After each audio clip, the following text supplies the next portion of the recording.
Après l'ouverture des travaux hier, les participants au 5e congrès ont mis en place le présidium pour assurer le déroulement des travaux. C'était en présence du président fondateur Idriss Déby Itno. Le rapport des conventions des droits économiques, sociaux et culturels du Tchad a été validé à la faveur d'un atelier qui s'est achevé hier à Éthénan. La communauté internationale solidarité avec le Mali. Outre le sommet sur la crise, il a été proposé l'organisation des élections libres et transparentes dès le 15 13. Messieurs, bonsoir et bienvenue dans ce journal ouvert depuis hier. Les travaux du 5e congrès du MPS se poursuivent au ministère des Affaires étrangères. La soirée d'hier a été consacrée à la mise en place du présidium pour assurer les travaux des commissions. C'était en présence du président fondateur du MPS, Idriss Déby Itno. Grand Gacha Mirima nous fait le point. Placé sous le thème de la rénovation pour une grande efficacité, le 5e congrès du mouvement patriotique du salut a vu la participation des militants, militantes et sympathisants. À tout seigneur, tout honneur, le président fondateur Idriss Déby Itno a effectué le déplacement du ministère des Affaires étrangères. Le 5e congrès du mouvement patriotique du salut est le congrès des enjeux politiques pour la vie du parti, car il est l'ultime occasion où les militants et militantes passeront en revue le parcours des 22 ans d'expérience sur la scène politique nationale. Et surtout féliciter la commission préparatoire qui a accompli un excellent travail au 5e congrès ordinaire de notre mouvement. Certes, il y a des règles. La démocratie interne au niveau de notre mouvement a été toujours le souci majeur de tous les militants et militants.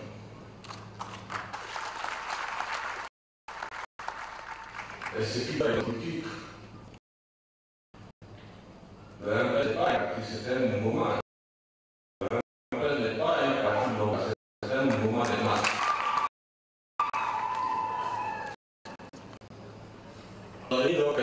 Le 5e congrès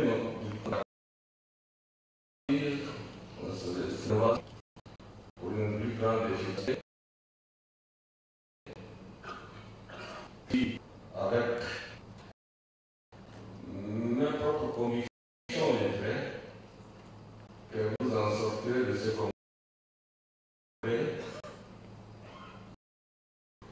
un parti rénové, grandi, ressoudé.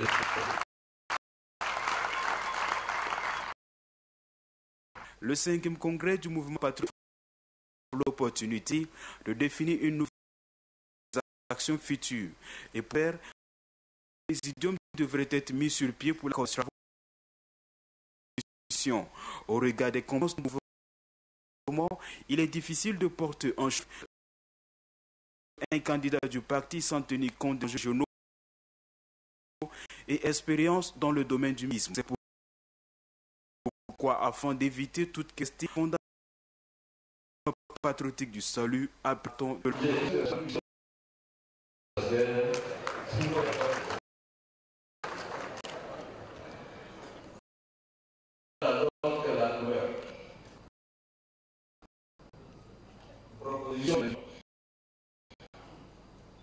Président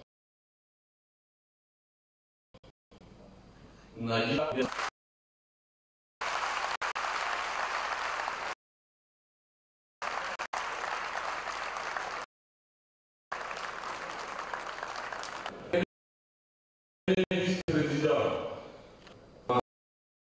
Ali Abdallah. Le présidium compattu dirigé par Najita Biasoumal, le Mahamad Ali Abdallah et sont secondés des autres membres pour les différentes commissions. Au menu des travaux du compte du intérieur du Congrès, la présentation du rapport moral du secrétaire général du MPS, le rapport financier du bureau politique national, la direction des délégations, les partis politiques, amis et les comités directeurs des organes de masse. La fin des travaux sera marquée par les adoptions des rapports de mission, des recommandations et enfin la nomination d'un nouveau secrétaire général du mouvement patriotique du salut.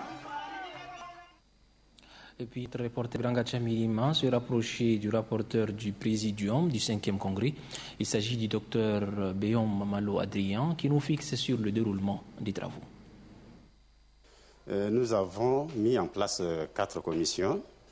Il y a la commission de politique générale, la commission chargée d'étudier le fonctionnement et l'organisation du parti, la commission de politique sociale du parti et la commission de politique économique du parti.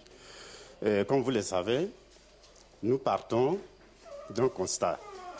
Sortant des grandes élections, il nous faut réaménager et rénover notre fonctionnement et nos statuts pour que nous puissions être plus dynamiques et plus efficaces sur le terrain.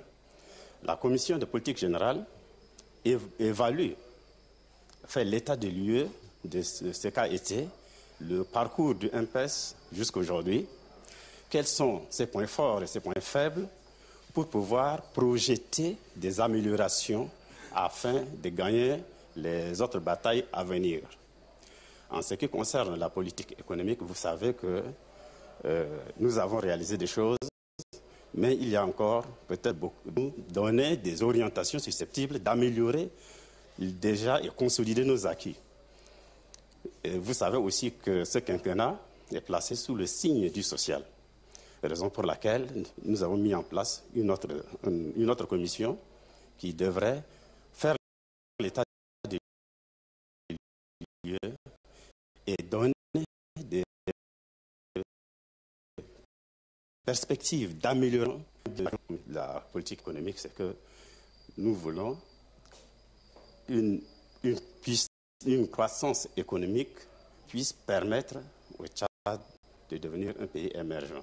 Est-ce que la ligne que nous avons adoptée jusque-là, elle est ce que nous devrions garder, ou bien quelles sont les erreurs que nous pouvons rectifier afin d'améliorer la condition de vie de nos populations? L'atelier de validation des 3e, 4e et 5e rapports périodiques et de mise en œuvre des conventions sur les droits économiques, sociaux et culturels du Tchad a pris fin hier à Etena.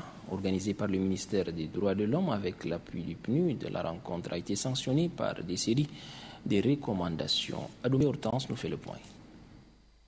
Les rapports périodiques produits sur les droits économiques, sociaux et culturels relatifs aux engagements internationaux souscrits par le Tchad sont soumis à l'appréciation des ADH et de leurs partenaires. Les principaux points examinés sont entre autres l'égalité des sexes, les conséquences néfastes de l'exploitation des ressources naturelles, la lutte contre la traite des enfants et l'alphabétisation des filles. Plusieurs amendements ont été apportés par les participants et feront l'objet des recherches en vue de finaliser le document. Vous avez durant 3 jours procédé à la relecture et à la validation du projet des 4e et 5e rapports périodiques qui doivent être adressés par le gouvernement de la République du Tchad au Comité des droits économiques, sociaux et culturels qui aura la charge d'évaluer le degré d'exercice des droits consacrés par le pacte international relatif aux droits économiques, sociaux et culturels dans notre pays.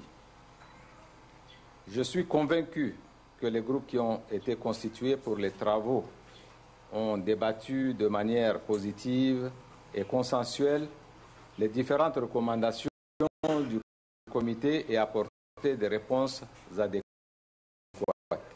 Les participants sollicitent de la part du gouvernement la vulgarisation des conventions édifiées pour faciliter leur accessibilité et le renforcement des capacités techniques dépend chez l'homme pour la mise en œuvre de la des ADH suite au braquage des agents au 20 octobre. La cellule Zogibré barbare et demande au gouvernement de retrouver Othman Moussa. Sur le thème d'une conférence organisée par le Front, une mise en œuvre de la politique de se loger est un tout humain. Cependant, pour une garantie, il faut un logement. Des solutions atteignent. Au Tchad, le principe à suivre. C'est pour éclairer le public sur des difficultés au pays face dans la mise en œuvre de cette politique de développement du CEFOD initie cette conférence débat. Au cours des échanges, le convient que l'enjeu de l'habitat vise à se plaindre d'une situation de pauvreté, à l'insécurité et la précarité humaine, mais aussi à promouvoir le développement économique. Évoquant toujours les difficultés, entre autres, la lenteur dans la mise en œuvre des actions, des moyens débloqués et la résistance des opérateurs économiques nationaux.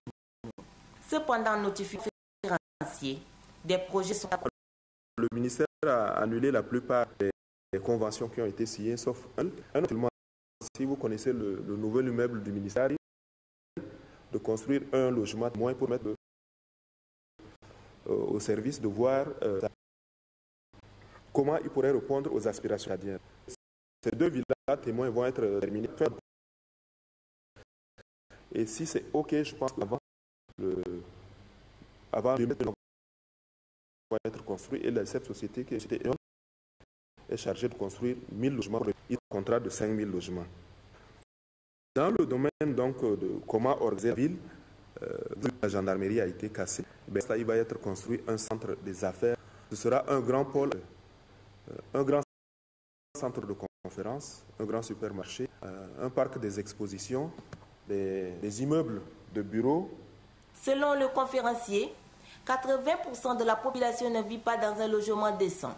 Dobingar Alessembaye précise que seul un terrain ou quartier viabilisé donne la garantie.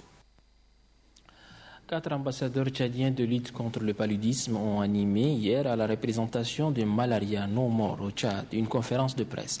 Conférence au cours de laquelle ils ont situé l'objectif de leur participation à la campagne de sensibilisation et de communication pour un changement de comportement et l'éradication du paludisme. Compte rendu, Loubadoumbaï Talomadi. Les ambassadeurs tchadiens de lutte contre le paludisme qui sont Sultan, Prince Di, Abdoulaye Ndengue et Menodji de Matania seront présents à New York le 8 novembre prochain pour 2 actions.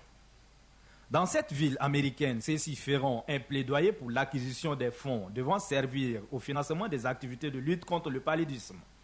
L'occasion leur sera offerte pour remercier les donateurs qui ont apporté leur contribution à la riposte contre cette maladie. Du côté des artistes, leur engagement est total. Une fenêtre, on va dire, qui va s'ouvrir au Tchad parce que c'est d'abord le Tchad qui est là, c'est d'abord les Tchadiens qui arrivent. Donc nous allons montrer aussi ce que nous avons de meilleur chez nous. En tant qu'ambassadeurs, c'est nous qui apportons.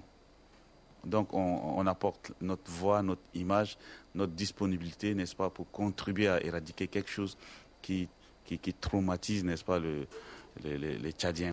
Le critère de sélection de ces artistes tchadiens, à l'exemple de leurs collègues du Sénégal, du Cameroun et de la Tanzanie, est simple. Ils s'expliquent par leur engagement sans faille dans la lutte à travers l'organisation des concerts et des séances de sensibilisation.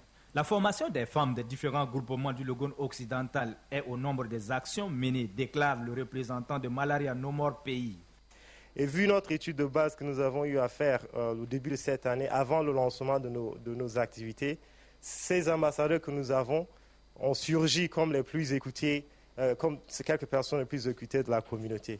Et c'était la raison pour laquelle, comme nous sommes une organisation de communication de masse, nous sommes appuyés sur eux donc, pour lancer nos activités le 21 avril dernier.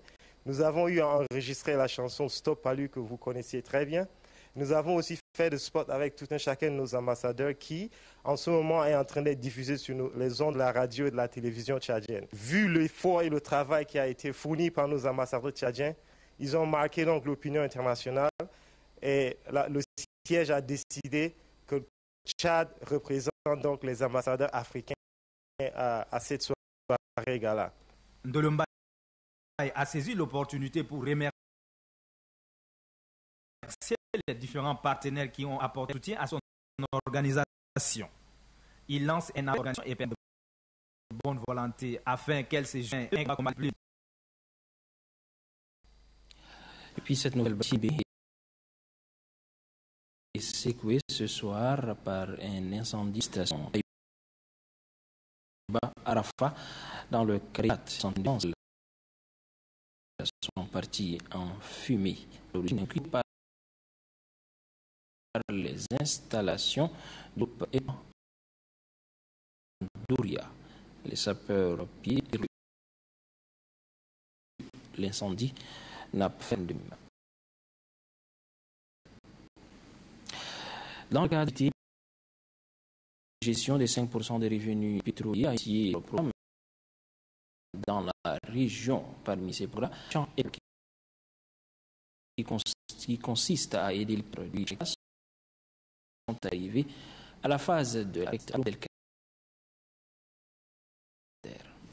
Cette démarche en faveur du ramé par les 5% des revenus pétroliers de Doba, plusieurs domaines,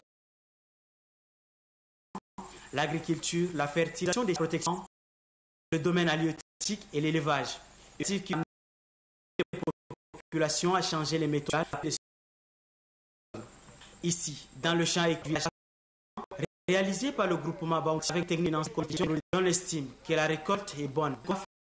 Dans le site rizicole de Kairati, la préfecture de Miandoum, où le préfet Youssouf Oumar Bar, président du comité de gestion des 5% des revenus pétroliers, ont assisté à la récolte des 10 champs écoles. Très satisfait de la le préfet du département de l'ANIA, Youssouf Oumar Bar, a félicité le comité de gestion des revenus pétroliers de Doba pour cette initiative et son soutien avec des vétilages. Le comité de gestion des 5% met en pratique la politique de l'État Idriss Déby qui œuvre sans cesse pour le développement du monde rural. C'est un regroupement de développement technique et culturel. Le président du comité de gestion pétrolier de Doba, pour sa part, indique que cette initiative vise à donner un coup de pouce aux producteurs de la région en vue d'améliorer leur rendement. Le champ école que nous avons mis en place, vous voyez que nous sommes en présence d'une situation qui permet un rendement. Pour la prochaine saison agricole, Mi-enrobé Ramgoto, projet mettre tous les moyens nécessaires pour encourager chaque groupement de producteurs dans son domaine. Entre la mise en œuvre des activités, le Prodobal, projet pour le développement, pour la filière des matériels de consommation de poissons aux femmes vendeuses de poissons, entre autres des caisses isotoniques. Pour le plan du projet, fini les ennuis liés à la purification permettre aux femmes de conserver leurs produits et de fructifier leur commerce.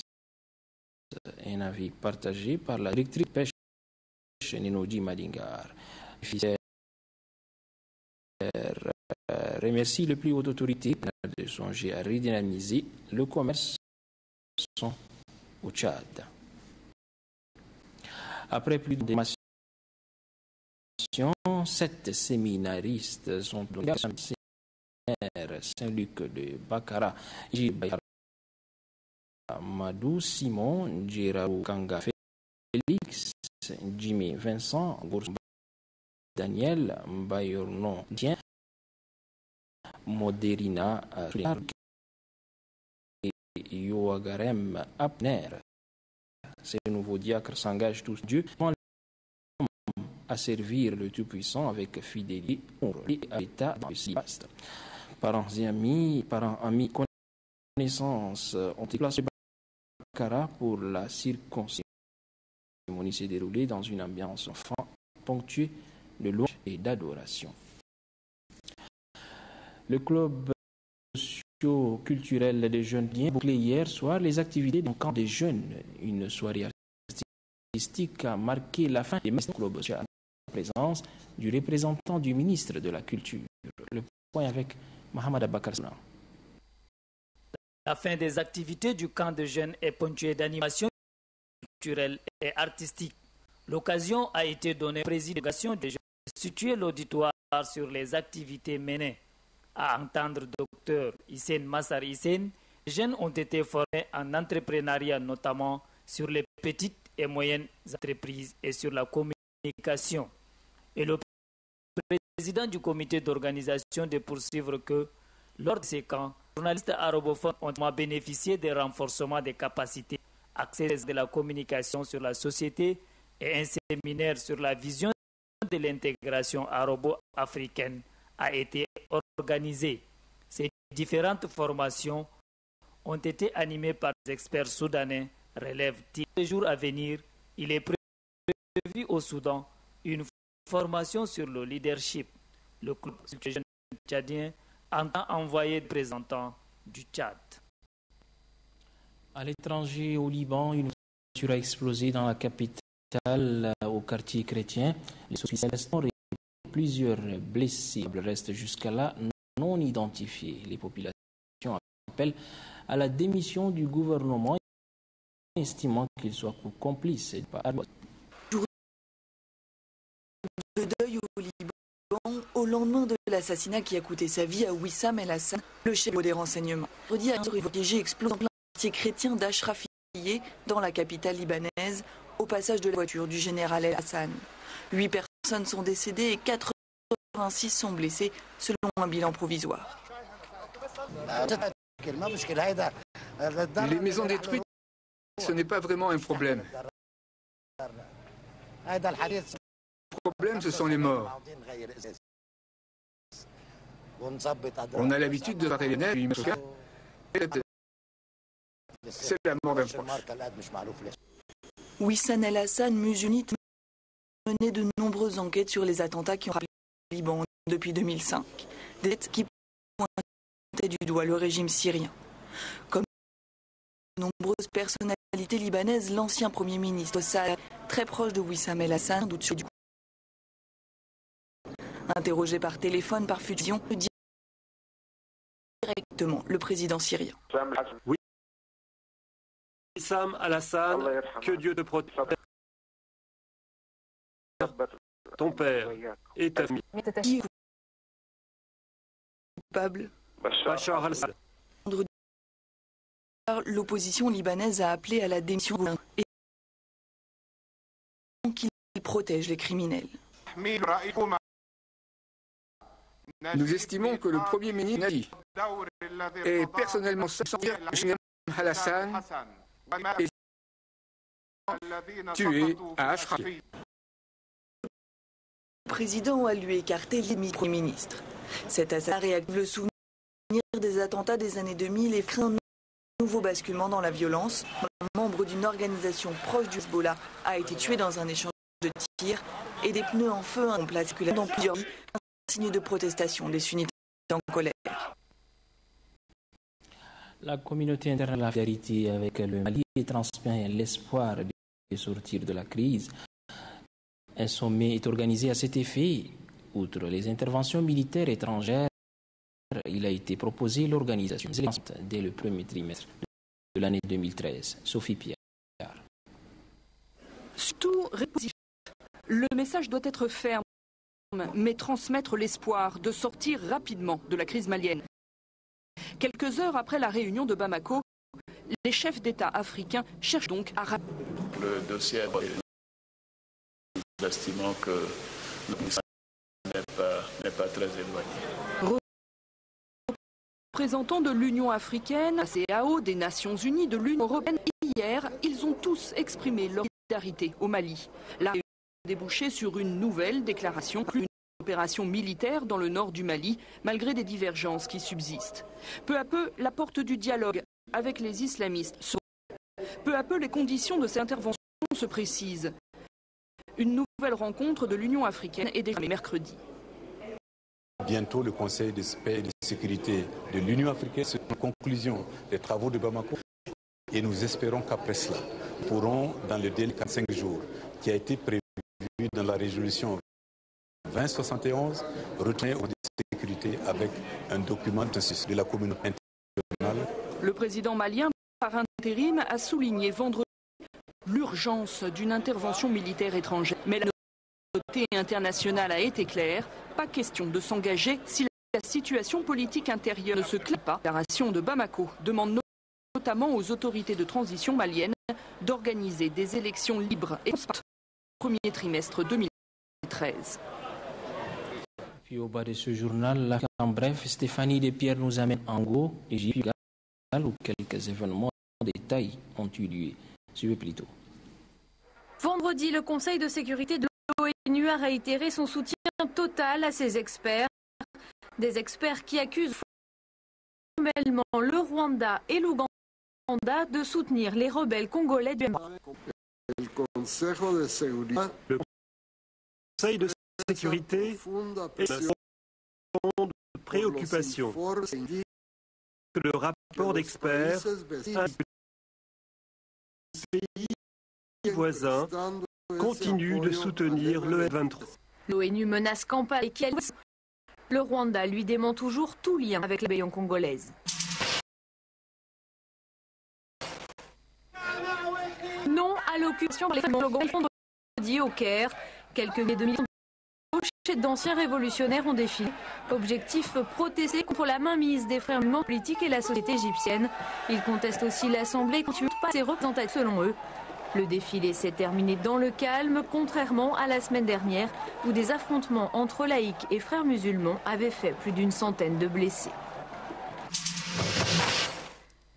2 blessés graves, 2 bus incendiés, c'est le bilan du rassemblement de soutien au Cher Betiotoun à Dakar vendredi. Dans la matinée, 200 Tiantakoun, c'est-à-dire des disciples de ce religieux musulman, s'étaient réunis devant la prison de la capitale sénégalaise pour exiger sa libération. La manifestation, très calme au début, a dégénéré en fin de journée. Betiotoun a été écroué en avril pour complicité de meurtre. Dakar a fêté le centenaire de l'hôpital Aristide Le Dantec vendredi, premier centre hospitalier universitaire de l'Afrique noire francophone. Aujourd'hui encore, c'est une référence dans la région. Cet établissement public porte le nom du médecin français qui en fut le premier directeur. D'une capacité de 1000 lits, il accueille une quinzaine de spécialités médicales. Mais les équipements sont vétustes. Un projet de nouvel hôpital est en discussion. Voilà, c'est ici que s'achève ce journal télévisé en français. Merci de l'avoir suivi. Bonsoir et à demain, Inch'Allah.